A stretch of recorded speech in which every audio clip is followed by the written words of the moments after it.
केपीले किन बुझ्दैनन् भन्ने कुरा, केपी दलाल भने साम्राज्यवादको दलाल भनेको छ त, अनि कसरी बुझ्ने? नेपाली टोपी पनि लाउँछन्, नेपाली भाषा पनि बोल्छन्, दौरा सुरुवाल पनि लगाउँछन्, दिमाग छैन, विदेशी छ। राष्ट्रिय सार्वभौमता छैन, नक्कली छ राष्ट्रिय सार्वभौमता उनको। इन्डियासँग टक्कर लिए भने के नाकाबन्दी गराउँ, मैले नाकाबन्दी नखोलेसम्म इन्डिया जान्न। बाप रे बाप, कत्रो देशभक्त। पोहोर साल संसदले चुच्चे नक्सा पास गर्यो, यसपटक चाहिँ नि चुच्चे नक्सा चाहिँ नि नराख्ने भनेर सामन्त गोयलसँग गरेको सम्झौता भन्ने कुराहरू आएको छ। के हो मलाई थाहा छैन त्यसको आधिकारिकता, तर केही नभइकन त्यो कुराहरू होइन। अमेरिकी विमान राति आएर गरेर यही कुरा भन्ने कुरा आइरहेको छ त, त्यहाँ छ। अनि संसद विघटन त्यही सामन्त गोयल चाहिँ नि आएर चाहिँ नि रातिमा चाहिँ नि सहमति गरेर त्यसको केही दिन पछाडि संसद विघटन भएको छ। चुच्चे नक्सा यसपटकको चाहिँ नि मान पदवी वितरणमा चुच्चे नक्सा छैन। जवाब गृह मन्त्रालय के दिन्छ? यो त पोहोर बनाएको अहिले वितरण गर्न पाइन्छ? पोहोर बनाएको थियो अरे, देशको सार्वभौमिकतामा नै आँच आउने खालको चाहिँ नि चुच्चे नक्सा वितरण। त्यो मान पदवी पाउनेहरू तिनीहरू लिनेहरू हो, स्वाभिमान नभएका हुन् क्या तिनीहरू। म यो चुच्चे नक्सा नभएको चाहिँ नि लिन्न भन्ने आँट गर्नुपर्छ नि पर्दैन? राष्ट्रियताको धेरै कुरा गर्ने अनि त्यसपछि एउटा प्रशंसा गरिदियो भने प्रशंसा लिन कुदिहाल्ने, गलत चिजहरू ल्याएर देखाउनुहोस् आँट गर्नु पर्यो। खोइ चुच्चे नक्सा भनेर प्रश्न गरिदियो भने त छैन रहेछ। अब त्यो त्यसकारणले यो संविधान विपरीत हो। अर्को हाम्रो नेपाल, हाम्रो परराष्ट्र नीति, हाम्रो के अरे कानुन, हाम्रो संविधान, हाम्रो विधि, हाम्रो प्रचलन, हाम्रो असंलग्न परराष्ट्र नीति हो। हामी छिमेकी मुलुकहरूसँग अनाकरण सम्झौता गरेका छौँ। कसैको हाम्रो भूमि अरू कसैको लागि प्रयोग गर्न नदिने भनेर वचनबद्ध सम्झौताहरू छन्। हामी आइपिएसमा किन सामेल भयो? इन्डो पेसिफिक स्ट्र्याटेजी 2017मा किन? आइपिएस के को लागि बनेको? आइपिएसको उद्देश्य त हेर्नुमा छ। आइपिएसको इकोनोमिक कोअपरेसन छ, सूचना आदान प्रदान छ र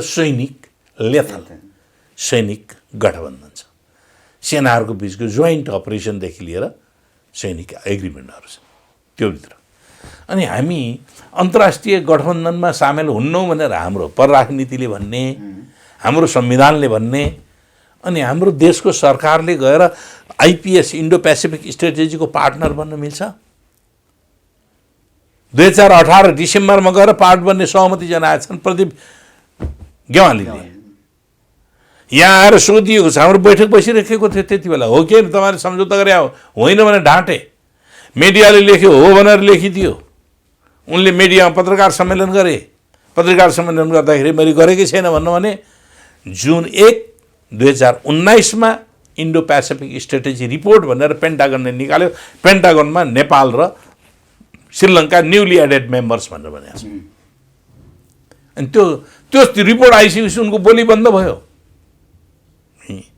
अब इन्डो पेसिफिक स्ट्र्याटेजी जहाँसम्म अरू सम्झौताभित्रका यस्ता सम्झौताहरू, यो मूल सम्झौता छ, इम्प्लिमेन्टेसन एग्रिमेन्टहरू भन्ने छन् अरू लगभग 1 दर्जनभन्दा बढ्ता सम्झौता र करस्पेन्डहरू छन् जुन सम्झौताकै हैसियत राख्दछन्।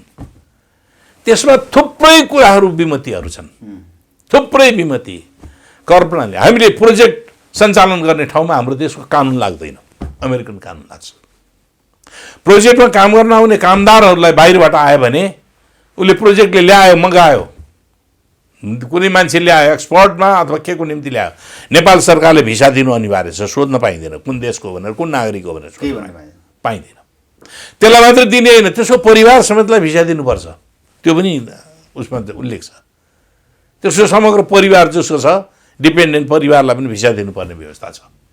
त्यो भिसा मल्टिपल भिसा हुन्छ, सरकारले चोइस गर्न पाउँदैन, 5 वर्षको निम्ति दिनै पर्ने हुन जान्छ।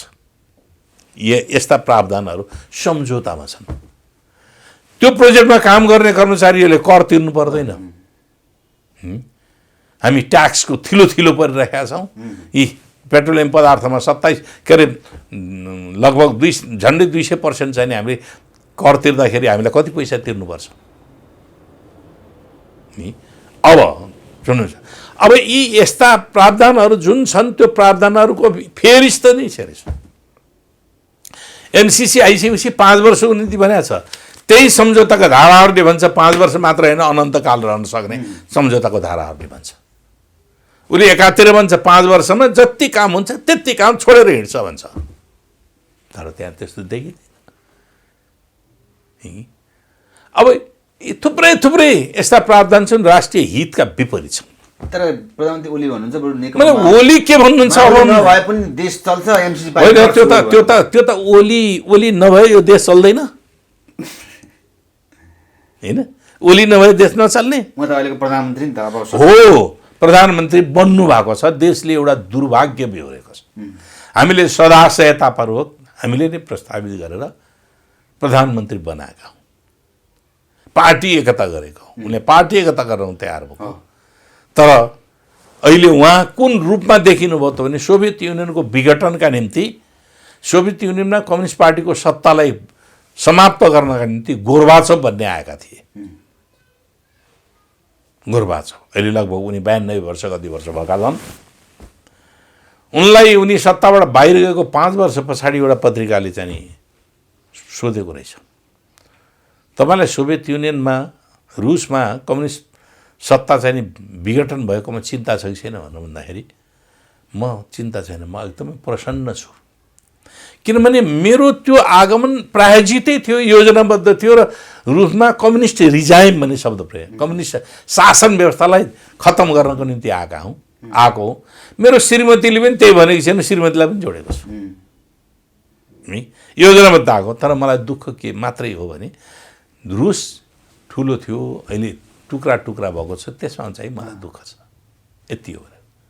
नेपाली संस्करण हुन् केपी ओली, गोर्बाचोभको नेपाली संस्करण वास्तविकता हो। तपाईँ हामी नाङ्गो आँखाले हेर्नु पर्यो नि त, आँखामा पर्दा लाएर हेर्ने होइन क्या। के भयो त ल भन्नुहोस् न त। काम विकास त्यही त जनताको जीवन स्तरमा परिवर्तन हो कि धरारा ठड्डिएर तपाईँको अर्थवन, तपाईँको चाहिँ आर्थिक स्थिति बलियो हुन्छ, तपाईँको मौलिक अधिकार चाहिँ बलियो हुन्छ। धरारा ठडाउनु पर्छ, राष्ट्रिय गौरवको चाहिँ इतिहास हो, त्यसलाई पनि ठडाउनु पर्छ, पर्दैन भने होइन। झापामा 14-15 अरबको कति अरबको त्यो चाहिँ नि टावर किन बनाउनु परेछ? त्यसले गरिबी निवारण गर्छ? गरिबी निवारण गर्छ? राष्ट्रिय सार्वभौमतामा सीमा मिचिएको छ, त्यो सीमा मिचिएको बारेमा नियन्त्रण गर्नुपर्छ पर्दैन? यी कोभिड-19ले थला पारेर मान्छे पटापट मर्न थाल्छ, त्यसलाई नियन्त्रण गर्ने विधि के? विश्वमा हेर्दाखेरि हामी त सुरक्षित छौँ भन्नुहुन्छ खालि हैन। उहाँको हो हाछिउले देश स्वस्थ हुने हो, कोभिडलाई चाहिँ नि हाछिउ गरेर फालेर अनि देश स्वस्थ हुने हो, अम्बाको पात चपाएर मात्रै देश स्वस्थ हुने हो।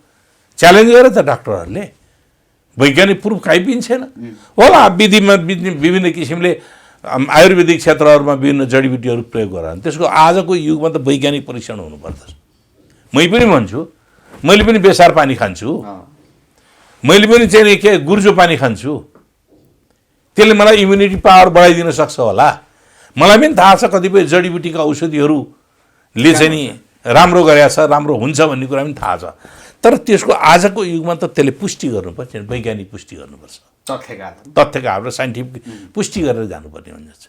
अनि कहाँ कोरोना मरिरहेको छ, उही झानी ढ्याक्रो ठोक्ने जस्तो यी बिरामीहरू लडिरहेको छ, के भएको छ, रुखबाट खस्याएको छ ढ्याङ्ग्रो ठोकेर, अनि चाहिँ नि राकसले गर्दाखेरि रुखबाट खसाएको भनेर राकस लग्ने गर्छ क्या रोल्पातिर हो। त्यस कारणले यो थुप्रै यस्ता चिजहरू छन् जुन कुरा तपाईँलाई अब अर्को अहिले एमसिए भन्ने बनाएको छ, त्यो कार्यान्वयन गर्नको निम्ति एमसिए नेपाल सरकारको गठन आदेशबाट बनाएको, त्यति हो नेपाल सरकारको काम। त्यसलाई फेर मान्छे थप्न, कर्मचारी राख्न केही पनि पाउँदैन। त्यो एमसिएले रिपोर्टिङ कसलाई गर्छ? नेपाल सरकारलाई गर्दैन, एमसिसीलाई गर्छ, मिलेनियम च्यालेन्ज कर्पोरेसनलाई गर्छ एमसिएले। आज हाम्रो त्यही प्रोजेक्टभित्र पनि ट्रान्समिसन 305 किलोमिटरको ट्रान्समिसन नेपालको बोर्डरसम्म लप्सेफेदीदेखि गोरखपुरसम्म त 50-52 किलोमिटर अलग छ फेरि। र बाटोको निम्ति भनेर हामीले हाम्रो लगानी 13 करोड डलर त हाम्रो पनि छ त्यसमा। अहिले सुनिँदैछ 12 करोड चाहिँ खर्च भइसक्यो। एमसिसीले दिएको छैन, मिलेनियम च्यारिटेबल कर्पोरेसन दिएको छैन। अहिले कहाँ बस्छ? अफिस कहाँ बसिया छ? नेपाली जनता गरिब छन्, अफिस कहाँ बस्छ? एकाइनेटीमा। तलब कति खान्छन्? 8, 10 लाख, 15 लाख, कति लाख तल खान्छन् त्यहाँनिर। नेपाली जनताले कति छ आम्दानी त्यसको? नेपाली जनताको रेसियो कति हो? चाहिँ इन्कम रेसियो कति हो? कति पुगेको छ? $700-800 पुगिरहेको छ, त्यो पनि सरदर आम्दानीको निम्ति। अब कोही त यहाँ भात खाएर छुट्न युरोप पुग्ने पनि छन् नेपालमै, त्यो समृद्धि हासिल गरेका पनि छन्। तर हामीले त हेर्नु पऱ्यो सिङ्गो नेपाली जनता के छ भनेर हेर्नु पऱ्यो। अब अर्को प्रोजेक्ट सेलेक्सन कसरी भयो? लप्सेफेदीदेखि रातमाटे, रातमाटेदेखि तनहुँ, तनहुँबाट के अरे नुवाकोट डाँडा, पाल्पाको नुवाकोट डाँडा, त्यहाँबाट बुटवल, बुटवलबाट बोर्डरबाट गोरखपुर।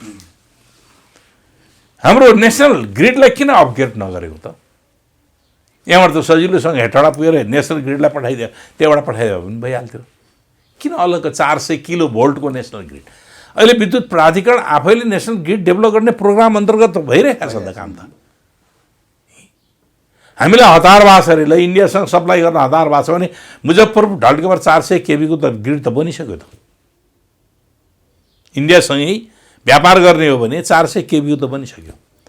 अब गण्डकी करिडोरका विद्युत इभ्याकुएसन भन्छ कि इलेक्ट्रिसिटी इभ्याकुएसन, त्यहाँबाट उत्पादित बिजुलीलाई बाहिर पठाउने हो भने कहिले कतिसम्ममा ती चाहिँ विद्युतहरू आइपुग्ने हुन्? कति छ त्यसको पोटेन्सियालिटी?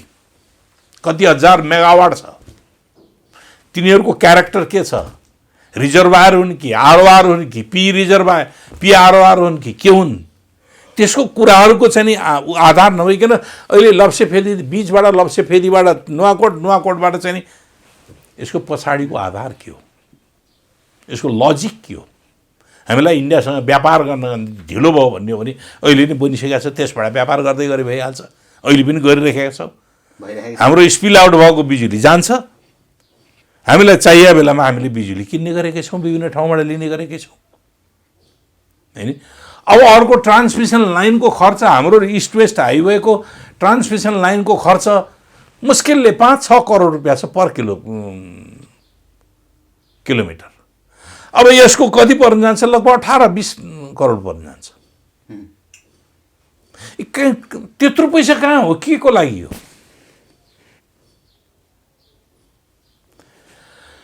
त्यसको बौद्धिक सम्पत्ति, त्यो आयोजनाबाट प्राप्त हुने बौद्धिक सम्पत्तिको हकदार हामी हुने कि नहुने? हाम्रो देशमा भएको कामको बारेमा बौद्धिक सम्पत्तिको हकदार त हामी त्यहाँबाट जे टेक्नोलोजी पाउँछौँ, त्यहाँबाट प्राप्त गर्दाखेरि चिजहरू जे अध्ययन गर्दछौँ, त्यहाँ त्यो आयोजना अन्तर्गत हुने जे खनिजहरू छन्, त्यसको राइट कसको? हाम्रो आफ्नो सभरेन्टी भएपछि हाम्रो आफ्नो देशको त हामीले हो नि त्यो राइट लिने त। तर यही सम्झौताले भन्छ बौद्धिक सम्पत्ति सबै एमसिसी हो, सबै एमसिसी हो। हामीले 26% त हाम्रो पनि लगानी छ नि त। 13 करोड डलर भएपछि ल मानव उसको लगानीको पैसा त लग्यो अरे एकछिनको निम्ति बौद्धिक सम्पत्ति, त्यो 26% को बौद्धिक सम्पत्तिको हक हामीले राख्न पाउने कि नपाउने? सम्झौताले दिन्न त, सबैलाई दिन्छ। प्रधानमन्त्रीले यो बुझेर अथवा नबुझेर अथवा यो नबुझेर भन्ने त कुरै नगरोस् न। नियत खोटो भएपछि यस्तै काम हुन्छ।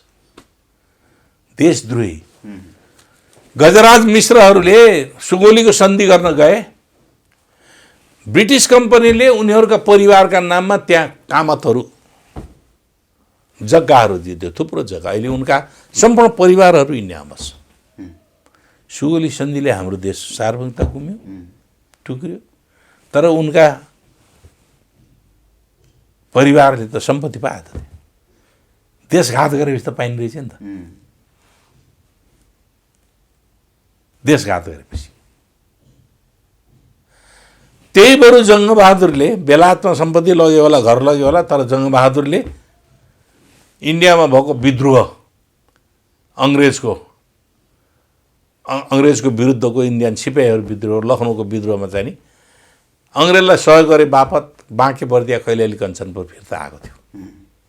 जङ्गबहादुरकोसँग जोड्न सकिन्छ यी। प्रधानमन्त्री केपी ओलीलाई। कहाँ जङ्गबहादुर त देशभक्ति देखायो। जङ्गबहादुरले त देशभक्ति देखायो। हिटलर भन्छन्, हिटलर पनि होइन, हिटलर भनेको अन्धराष्ट्रवादी हो, यिनी त राष्ट्रद्रोही हुन्। देशको अस्मितालाई अर्को देश अर्को अधीनस्थ बनाउनु देशभक्त हुन्छ र? हिटलर अन्धराष्ट्रवादी हो, देश विस्तार गर्न चाहन्थ्यो, ठुलो विस्तार। राम्रो राम्रो काम गर्नु हजुरले दिनु भएन भनेर मलाई आरोप लाग्यो। ए बाबा, काम गर्ने मान्छेलाई कसैले छेक्छ? कसैले हात बाँधेको छ? पार्लियामेन्टले बाँध्यो, हात बाँध्यो। कुन विधेयक फेल गरिदियो? एमसिसी पास गर्दैन, त्यति नै हो। एमसिसीको दण्ड त महराले दिइहाल्नु भयो तपाईँले त, कृष्णबहादुर महरालाई। कुन विधेयक ल्याउनु भयो र पास गर्न दिएन? त्यहाँ कुन विकास सम्बन्धी विधेयक रोकिदियो पार्लियामेन्टले? पार्टीले के रोकिदियो? के पनि रोकिदिएन। पार्टीले त पार्टीसँग सल्लाह गरेर देश विकासका काम गरौँ, पार्टीसँग सल्लाह गरेर पार्टीका राम्रा मान्छेलाई पार्टीको कुन ठाउँमा पठाउने हो, राजदूत बनाउने हो कि अथवा चाहिँ नि के बनाउने हो, योग्य मान्छेलाई जिएम। भ्रष्टहरू छन् अहिले नियुक्ति गरिएका व्यक्तिहरू, देख्नु भएको छैन? भ्रष्टहरू, मुद्दा चलिरहेका मान्छेहरूलाई चाहिँ नि अहिले रोकिएको छ। उहाँ आफै भन्दै हुनुहुन्छ सारा सञ्चार माध्यममा भ्रष्टाचारको कुरा आछ, प्राइम मिनिस्टर भन्नुहुन्छ त्यसले केही गरेकै छैन भ्रष्टाचार भन्न मिल्छ? त्यसले अनुसन्धानमा असर पार्दैन। सरकारको प्रमुख मान्छेले कुनै व्यक्तिका बारेमा डिफेन्ड गर्न भन्न मिल्छ, बोल्न मिल्छ? ऊ त फाइनल अथोरिटी हो। म त भ्रष्टाचार म आफ्नो गर्दिनँ, गरेको पनि देख्न सक्दिनँ भन्ने। त्यो भन्ने र गर्नेमा विचार फरक हुँदो रहेछ। त्यो भन्ने एउटा कुराहरू भयो, गर्ने अर्को कुरा। तपाईँ देखिराख्नु भएकै छैन त, सर्लगै छैन त। ओम्नी के भयो, वाइट बडी के भयो, थुप्रै छ के। यति वेल्डिङका के छन्, गोकर्ण सफारीको के हो, 6 वर्षको म्याद अवधि हुँदाहुँदै अनि उहाँ चाहिँ नि अगाडि नै चाहिँ नि ठेक्कापट्टा दिनुहुन्छ। तर बाटा पुल र मेलम्चीका कुरा त काम गरेकै देखिन्छ नि। यो त रेगुलर प्रोसेसबाट पनि हुन्छ। मेलम्ची उहाँले गर्नु भएन, उहाँकै पालामा भयो नि त भन्ने। पाएको त पालामा आएर चेयरम्यान के अरे बसेका बेलामा परिणाम आयो अनि गजुर मैले लगाएँ, यो मैले बनाएको भन्ने त्यही भन्नुहुन्छ उहाँले। भन्ने के गर्नुहुन्छ त्यो अर्को छोडिदिनु न। तपाईँहरू जस्ता पत्रकारहरूले उहाँले त्यही भन्नुहुन्छ भनेर प्रचार गरिदिने हो। जनताले त्यही छाप पारिएको छ नि। जनताले छाप पारेको छैन। जनता यति आक्रोशित छ, यति पीडित छ। मैले गरेँ अनि कुनै प्रोजेक्टको डिटेल रिपोर्ट पनि बनाएको छैन, डिपिआर केही बनाएको छैन, प्रोजेक्ट कहाँ हो केही थाहा छैन। बालुवाटारमा बसेर स्विच थिचेर चाहिँ नि के अरे 753 गाउँपालिकाका चाहिँ नि विकास निर्माणका आयोजना उद्घाटन गर्ने, शिलान्यास गर्ने। कोही बुद्धिमान व्यक्तिहरू भन्छन् कम्तीमा पनि यो प्रधानमन्त्रीले सपना त देखो त भन्छन्। सपना त धेरै देखिन्छन्, सपना त धेरैले देख्छन्। मेलम्चीको सपना कृष्णप्रसाद भट्टराईले देखाएको थियो भने आयो। हामी पार्लियामेन्टमा थियौँ, मेलम्चीको पानी ल्याएर वाल छाल पारिदिन्छु, सडक पखालिदिन्छु भन्नुभएको थियो। त्यति बेलै भन्नुभएको 2048 साल हुन्छ के अरे 48 साल होइन, उहाँ प्राइम मिनिस्टर भएको बेलामा। सकेसम्म अनि बलबहादुर राई हुनुहुन्थ्यो, सकेसम्म मेलम्चीको ल्याउँछु, भएन भने हिमाल पगालेर लिएर आयो भने म काठमाडौँवासीलाई पानी खुवाउँछु भन्नुहुन्थ्यो उहाँले।